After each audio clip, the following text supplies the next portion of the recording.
أعوذ بالله من الشيطان الرجيم بسم الله الرحمن الرحيم يا أيها الذين آمنوا كتب عليكم الصيام كما كتب على الذين من قبلكم لعلكم تتقون أياما معدودات فمن كان منكم مريضا أو على سفر فعدة من أيام أخر وعلى الذين يطيقونه فدية طعام مسكين فمن تطوع خيرا فهو خير له وأن تصوموا خير لكم إن كنتم تعلمون شهر رمضان الذي أنزل فيه القرآن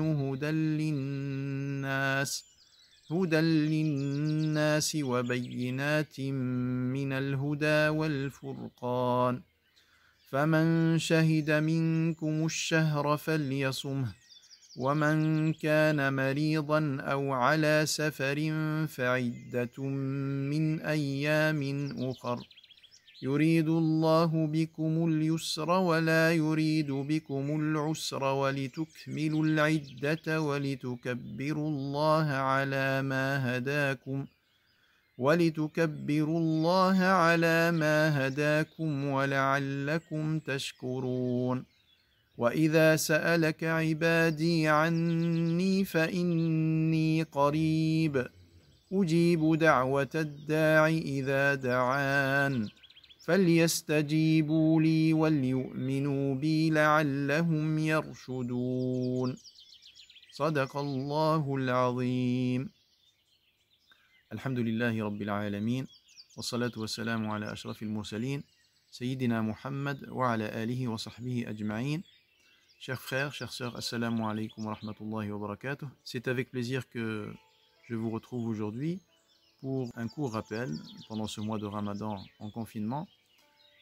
Et on va s'arrêter sur un des versets que je viens de réciter, à savoir le premier, où Allah subhanahu wa ta'ala nous dit et s'adresse à nous en disant « Ô vous qui avez cru, ô vous les croyants, on vous a prescrit le siyam, le jeûne, comme on l'a prescrit à ceux d'avant vous, ainsi atteindrez-vous la piété. » Allah subhanahu wa ta'ala s'adresse à nous, s'adresse aux croyants, en utilisant la plus noble des caractéristiques que peut porter l'être humain, à savoir la foi, la croyance en Allah Azza wa Jal.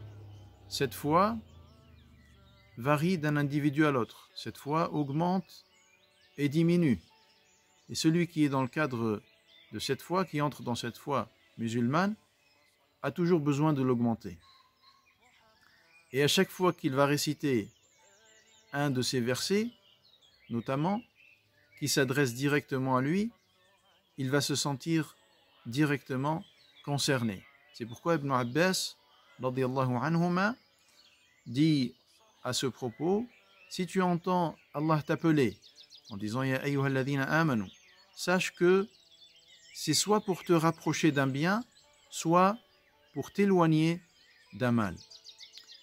Ici Allah subhanahu wa ta'ala continue en disant, on vous a prescrit.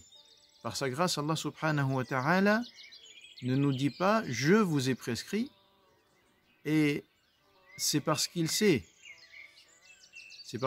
que cette pratique du jeûne a pu être difficile pour les premiers, les musulmans de l'époque du prophète sallallahu alayhi wa sallam, parce qu'ils n'étaient pas habitués à jeûner, et ici le « on » n'est pas défini, mais on comprend bien sûr que c'est Allah subhanahu wa ta'ala, c'est lui qui prescrit, c'est lui qui demande et qui détermine le caractère obligatoire de ce sawm, qui comme vous le savez c'est un pilier de l'islam, c'est-à-dire que ne pas le reconnaître comme tel, ça aurait pour conséquence de sortir de l'islam.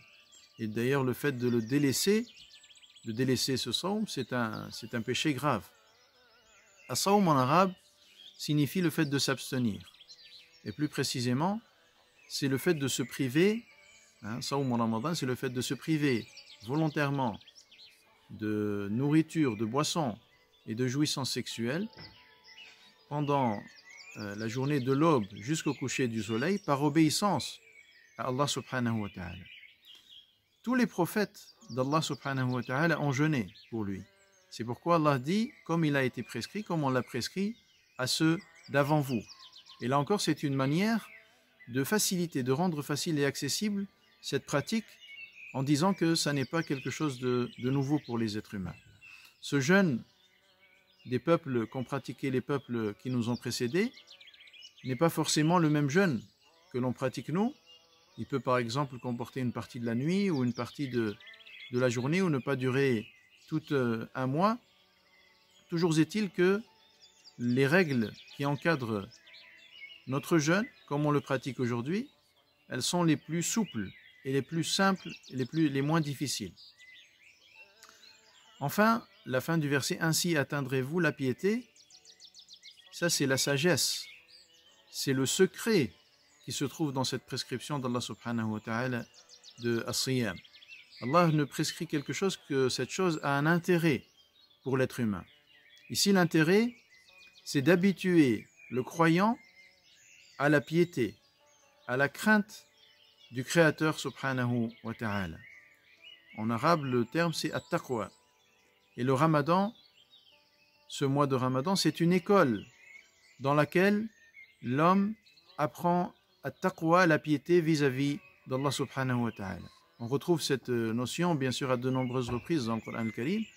Vous avez peut-être récité « Ya ayyuhalladhina amanu taqullaha » « Ô vous qui avez cru, craignez Allah » ou bien encore « Ya ayyuhan nabiyyu taqillaha » donc à de nombreuses reprises. Et le sens de la taqwa, c'est de mettre entre soi et la colère d'Allah subhanahu wa ta'ala une protection, une barrière. Comment cela? Par l'obéissance d'Allah subhanahu wa ta'ala. Cette obéissance consiste à accomplir ce qu'Allah demande et à éviter et s'éloigner de ce qu'il interdit, aussi bien à l'intérieur que en apparence par notre corps.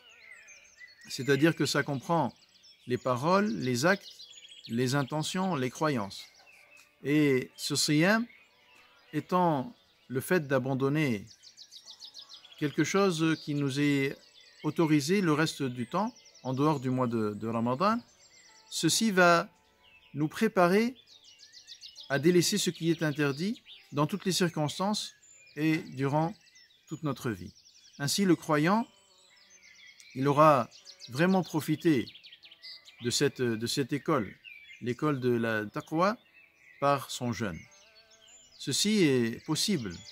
L'être humain, il peut changer, il peut s'améliorer avec une bonne intention, dirigée vers Allah subhanahu wa ta'ala, il peut changer. D'ailleurs, c'est pourquoi Allah subhanahu wa ta'ala dit « Inna Allah la yughayyiru ma biqawmin hatta yughayyiru ma bi anfusihim » Allah ne change pas l'état d'un peuple tant qu'il ne change pas ce qui est en eux-mêmes. Donc avec l'intention de corriger ses défauts, avec l'intention d'abandonner ses péchés, d'accomplir de bonnes œuvres, autant que possible, de se rapprocher d'Allah subhanahu wa ta'ala, notamment par l'invocation, la récitation de Coran al-Karim, Allah va guider le croyant vers la droiture. Et cette droiture, c'est un don qu'Allah subhanahu wa ta'ala fait à ses créatures. C'est pour ça qu'on la demande à chaque unité de prière que l'on fait en disant « Ihdina as-sirat al-mustaqim » guide-nous sur le chemin de la droiture. Et pour terminer, ici le mot qui est utilisé avant at-taqwa, ici c'est la'allakum, qui indique que c'est une espérance. Ça indique que certains vont atteindre cette taqwa et d'autres pas. Certains vont faire les efforts nécessaires pendant ce mois pour se préparer, pour jeûner, pour prier la nuit, pour réciter le Coran al-Karim, pour invoquer Allah subhanahu wa ta'ala, pour donner de ce que Allah leur a donné, pour partager avec les autres et l'invoquer. Ceux-là, certainement, ils auront atteint la satisfaction d'Allah subhanahu wa ta'ala et la piété. Qu'Allah fasse que nous soyons parmi ceux-là, qu'Allah accepte notre jeûne et nos prières, qu'il accepte nos invocations et toutes nos œuvres. Walhamdulillahi rabbil alamin. Wassalamu alaykum wa rahmatullahi wa barakatuh. يا مسلمين صلوا عليه